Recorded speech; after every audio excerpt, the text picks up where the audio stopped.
La semana pasada, estábamos pensando, terminando nuestra carta, nuestro sermón de Primera de Juan. Y algo que me llamó la atención al finalizar esta carta era este último versículo, al cual destaqué en el sermón, que era un desafío a dejar la idolatría. El último versículo de Primera de Juan. Y seguí reflexionando en esto y pensaba, esta es una carta enviada a la iglesia. Es una carta enviada a cristianos, a hijos de Dios. ¿Por qué advertirles y desafiarles a dejar la idolatría? ¿Es posible que un cristiano pueda adorar ídolos? ¿Es posible para un cristiano ser un idólatra y adorar dioses falsos? La idolatría, cuando la miramos en la Biblia, no es solo adorar a un tótem con cara fea por personas extrañamente vestidas que bailan de manera errática bajo la influencia de algún alucinógeno. Bueno, por lo menos esa es la imagen que yo siempre tuve de idolatría. Quizás de tantas veces de ver Tarzán cuando era niño, quedé con esa sensación que la idolatría normalmente era eso. Pero la Biblia define la idolatría de una manera un poquito más amplia que eso. Y dice que la idolatría es adorar incluso al Dios verdadero a través de imágenes falsas. Pensando en Dios imaginándonos a Dios en nosotros mismos, según nuestras ideas, nuestros conceptos, nuestros prejuicios, y no según su revelación. Y es por eso que es tan real y tan riesgoso para el cristiano la idolatría. Y por eso se nos llama a pensar y reflexionar en Dios, no según lo que nosotros pensamos de Él, sino según lo que Él nos muestra en su palabra. Entonces, las siguientes semanas quiero que nos dediquemos un tiempo a reflexionar en quién es Dios. ¿Cómo es el Dios que se nos muestra, se nos anuncia, se nos revela en la Biblia? En todos estos días vamos a tratar de conocer aún más a este Dios desconocido para los atenienses, del cual les hablaba Pablo. Pero antes de mirar y comenzar esta nueva serie de predicaciones basada en el carácter y la persona de Dios, te invito a orar. Padre, te damos tantas gracias por lo bueno que eres. Gracias por esta mañana que nos permite estar juntos y juntos alrededor de tu palabra. Te pedimos, Señor, que nos dirijas de tal manera que al pensar en ti, reconozcamos, Señor, que estamos ante un ser que escapa a nuestra comprensión. Que vayamos con temor y temblor para buscarte en tu palabra y buscar qué es lo que tú nos dices de ti mismo en tu palabra y de esta manera poder adorarte como corresponde, Señor. Ayúdanos, Señor. Pon en nosotros una actitud de humildad ante ti, pero también de sorpresa y maravilla al ver tu grandeza. En Jesús te lo pedimos. Amén. Amén.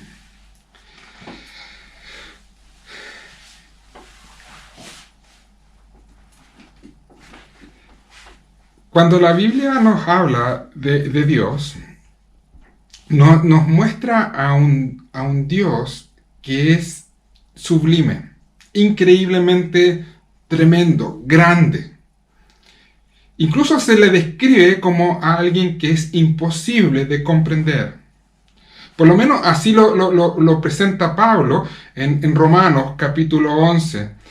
Al final del capítulo, Romanos 11 nos dice qué profundas son las riquezas de la sabiduría y del conocimiento de Dios.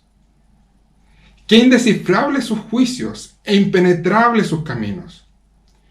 ¿Quién ha conocido la mente del Señor o quién ha sido su consejero? Porque todas las cosas proceden de Él y existen por Él y para Él. A Él sea la gloria, por siempre. Amén. Pablo dice, ¿quién ha conocido la mente del Señor? ¿Quién ha sido su consejero? Qué indescifrables sus juicios e impenetrables sus caminos. Para nosotros debería ser fácil aceptar esto, pues creemos que Dios es increíblemente grande, superior y sublime. Por lo tanto, no nos cuesta aceptar, no nos debería costarnos aceptar que es imposible para el hombre comprenderle y conocerle perfectamente. Si fuera posible conocerle perfectamente, nos mostraría que Dios entonces no es perfecto, no es eterno, no es sublime. Pero la Biblia nos dice que no hay nadie más como Él. No hay nadie que sea comparable con Él. Ante Él, todos se presentan como pequeños. Él es antes de todo, y todo emana de Él. Él es fuente de todo lo que existe. Todo lo que existe ha salido de Él. Todo lo que conocemos, incluso nosotros mismos, somos descritos como obra de sus manos. Pero también la Biblia nos dice que nuestras limitaciones nos impiden conocer y comprender a Dios. Porque somos finitos y Él es eterno. Nosotros un día comenzamos a existir, Él ha estado desde siempre. Un día la muerte nos alcanzará.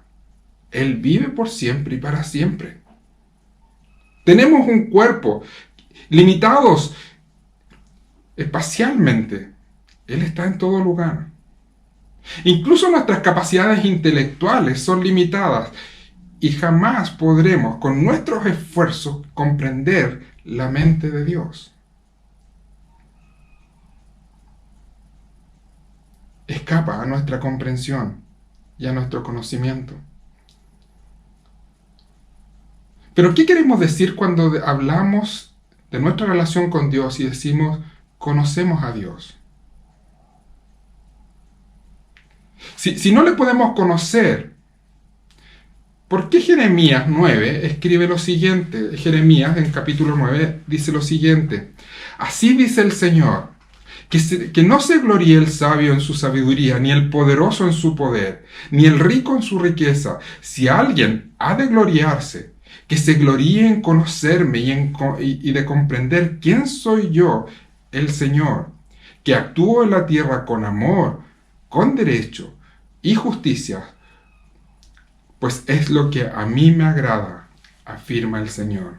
Si alguien ha de gloriarse, que se gloríe en conocerme y de comprender que yo soy el Señor.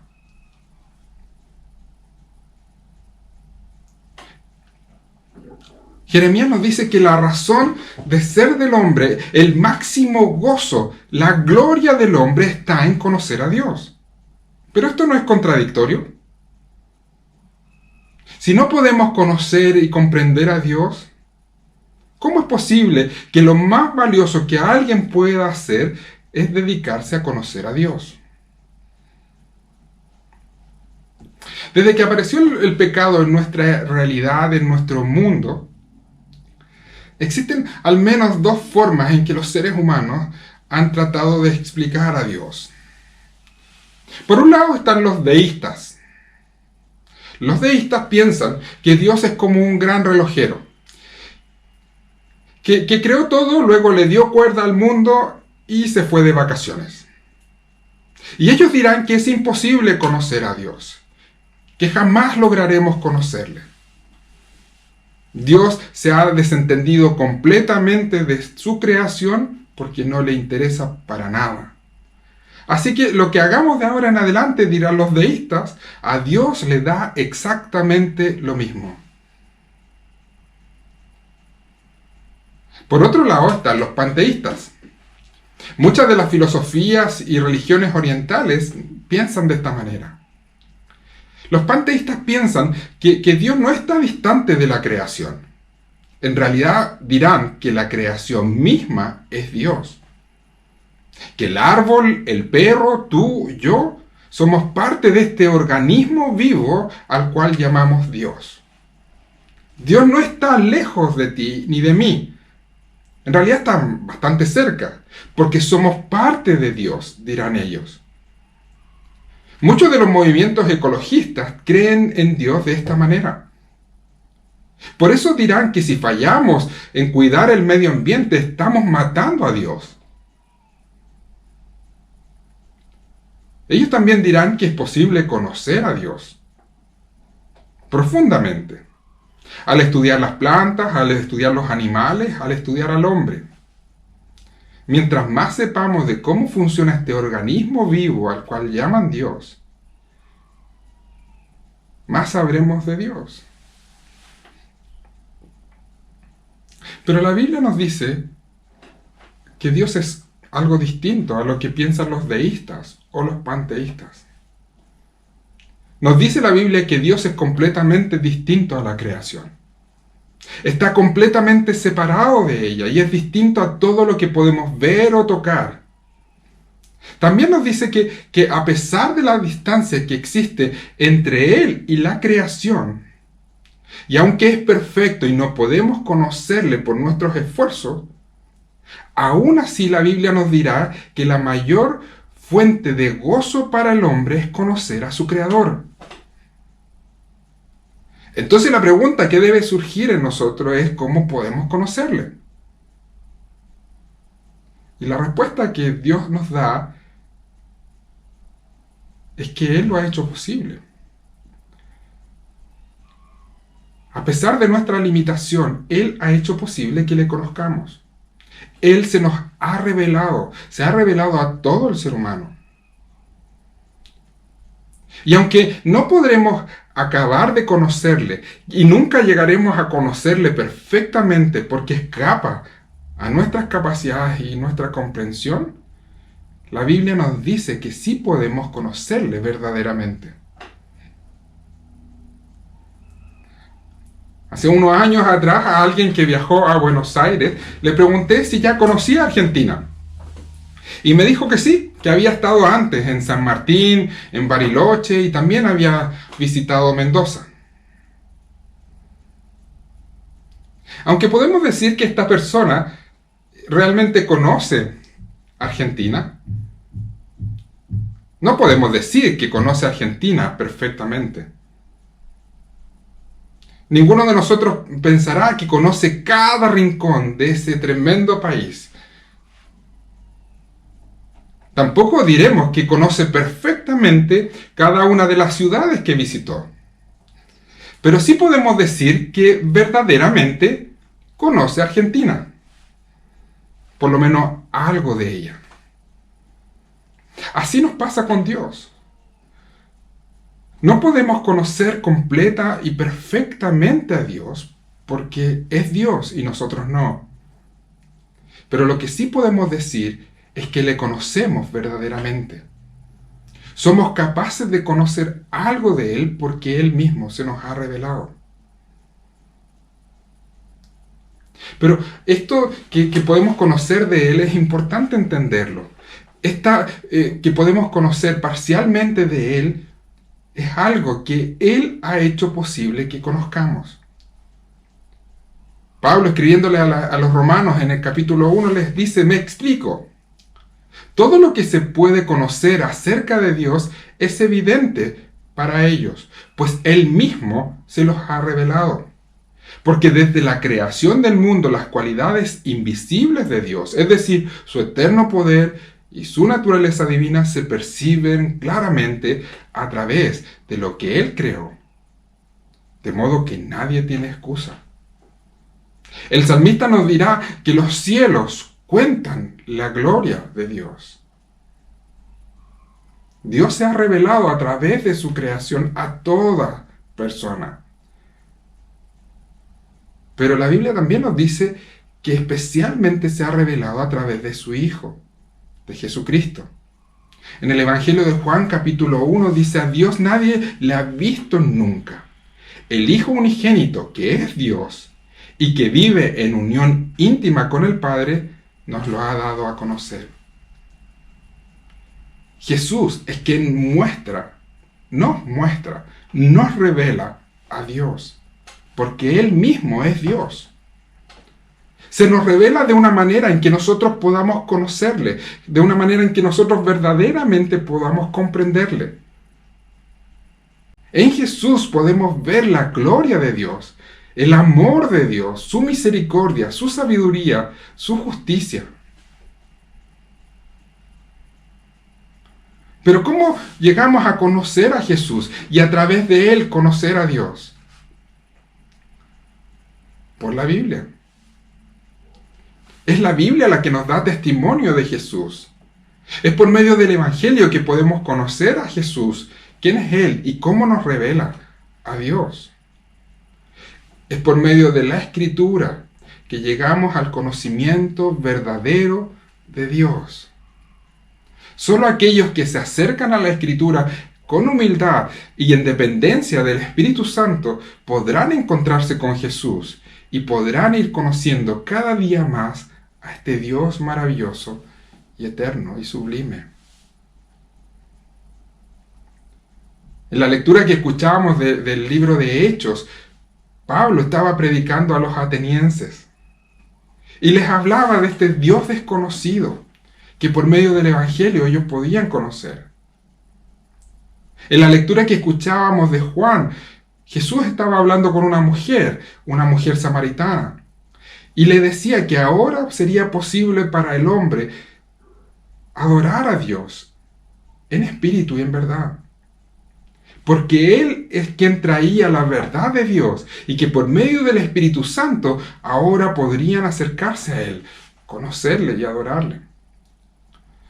Por lo tanto, ya no dependemos de nuestra intuición, porque esta nos lleva al error, ni de nuestra sabiduría para conocer a Dios, porque es impotente para llegar al conocimiento del verdadero Dios. Dios se nos ha revelado, se nos ha dado a conocer en su palabra. Conocemos a Jesús y Él nos muestra al Padre y nos muestra la gloria de Dios. Lo que era imposible para nosotros, Dios lo hizo posible por medio del Evangelio.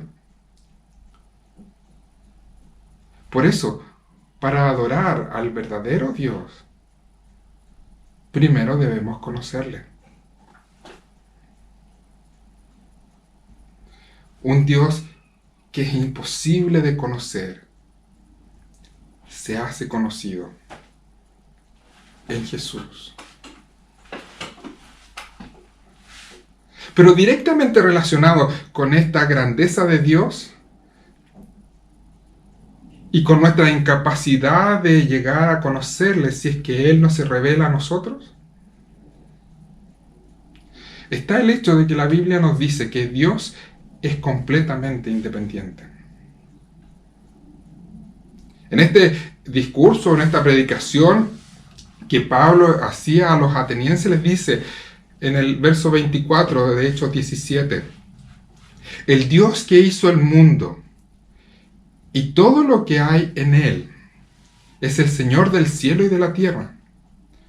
No vive en templos construidos por hombres, ni se deja servir por manos humanas, como si necesitara de algo.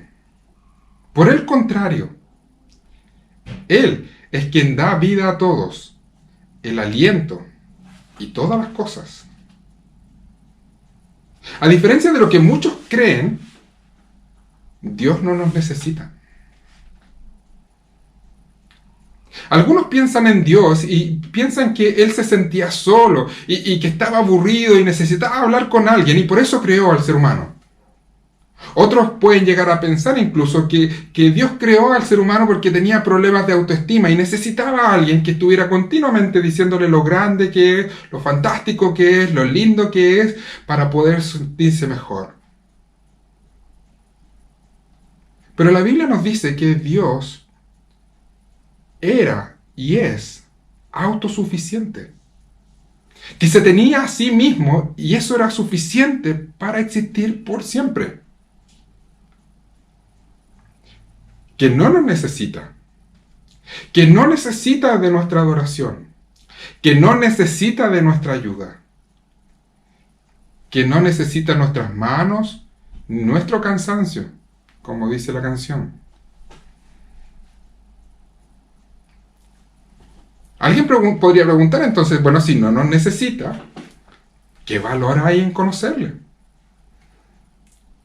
La Biblia dice que hay mucho valor, no porque nos necesitara,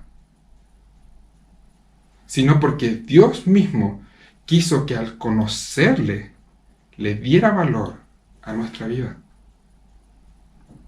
Decidió que la comunión con Él le trajera gozo a Él y nos trajera gozo a nosotros. Él decidió que nuestra adoración a Él, como Él se nos revela, adorándole como Él se nos revela, fuera agradable para Él. El valor de nuestra relación con Él no está en la necesidad que Él tiene de nosotros. Está en que Él libremente decidió disfrutar de la comunión con el hombre, aunque no lo necesitaba. No hay mayor valor para la vida que saber que aunque no nos necesitaba, Dios quiso tener comunión con nosotros. Quiso tener una relación de amor con nosotros. Quiso que le conociéramos verdaderamente y le adoráramos como el único Señor y Dios. Esto es lo asombroso que nos dice la Biblia. Dios no nos necesita y sin embargo ha hecho de nuestra existencia algo que le da gozo a Él. La existencia de su pueblo, dice la Biblia, le llena de alegría, le llena de gozo a Él. Dios ha hecho eso. Él quiere deleitarse con su pueblo y nos permite darle gozo a su corazón. Así es el Dios que describe la Biblia. Así es el Dios que debemos adorar. Así es el Dios al cual podemos conocer y con el cual podemos relacionarnos. Cuando la Biblia habla de conocer a Dios, no está simplemente hablando de saber de Dios. El conocer en la Biblia implica una revelación, una comunión íntima con Él. Dios nos ha permitido conocerle. Toda la Biblia nos llama a adorar al verdadero Dios. Veíamos 1 de Juan que nos dice y nos desafía a dejar los ídolos. Cualquier intento o buena intención de adorarle sin conocerle es idolatría.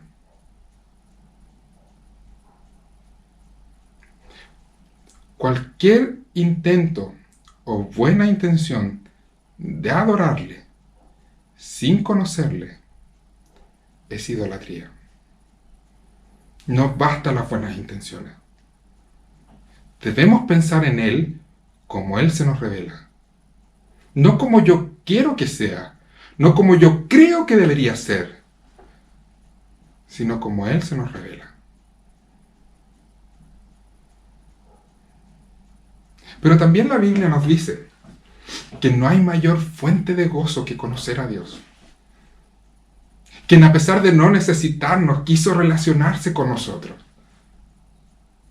Se involucró a tal punto con nosotros que su Hijo tomó nuestra naturaleza para poder revelarse a nosotros de una manera en que tú y yo podamos comprenderle, podamos conocerle.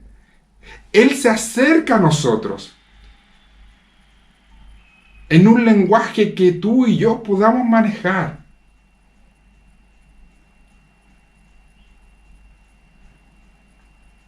La Biblia nos dice que nuestro sentido de importancia y de valor no debe estar en nuestras posesiones, no debe estar en nuestra sabiduría, sino en el hecho de poder conocer a Dios verdaderamente.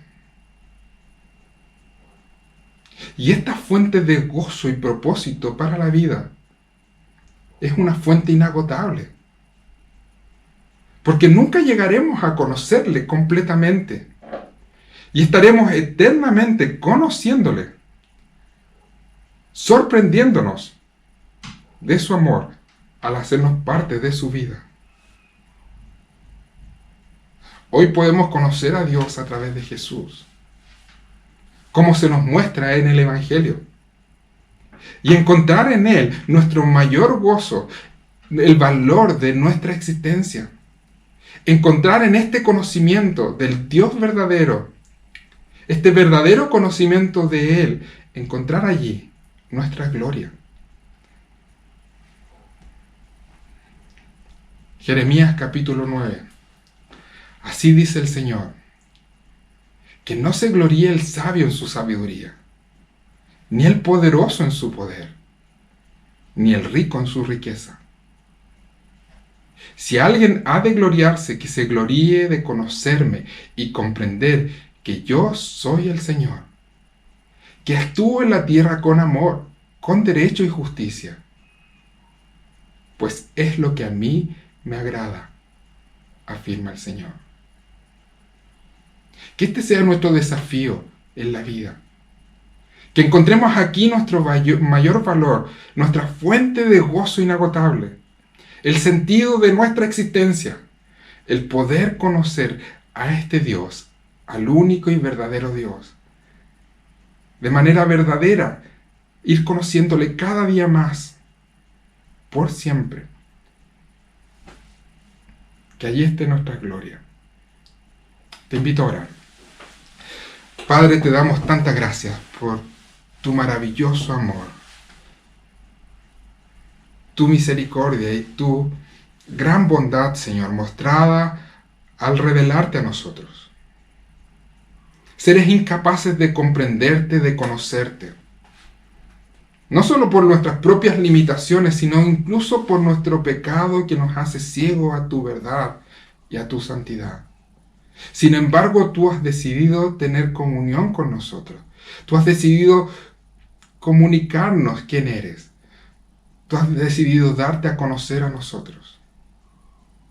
Para sacarnos de la torpeza de adorar ídolos y encontrar en el conocimiento de ti y en la adoración a ti nuestro mayor gozo, nuestra gloria. Queremos rogarte, Señor, que nos ayudes a buscar este conocimiento día a día, en humildad, en dependencia del Espíritu Santo, en tu palabra. Que sea tu palabra la que esté iluminando nuestra mente, la que esté corrigiendo todas aquellas ideas defectuosas que tenemos de ti, y que cada día más vayamos maravillándonos al conocerte mejor y de manera más profunda, al ver tu eternidad, tu belleza, tu gloria, tu santidad, tu justicia, tu amor, que escapa a nuestra comprensión y a nuestra experiencia, para poder adorarte como debemos hacerlo. Y también, Señor, para darte a conocer a otros, a través de comunicar el mensaje del Evangelio. Para que aquellos que también, como los atenienses, adoraban al Dios desconocido de manera incorrecta, aquellos que no te conocen puedan también adorarte en espíritu y en verdad. En Jesús te lo pedimos. Amén.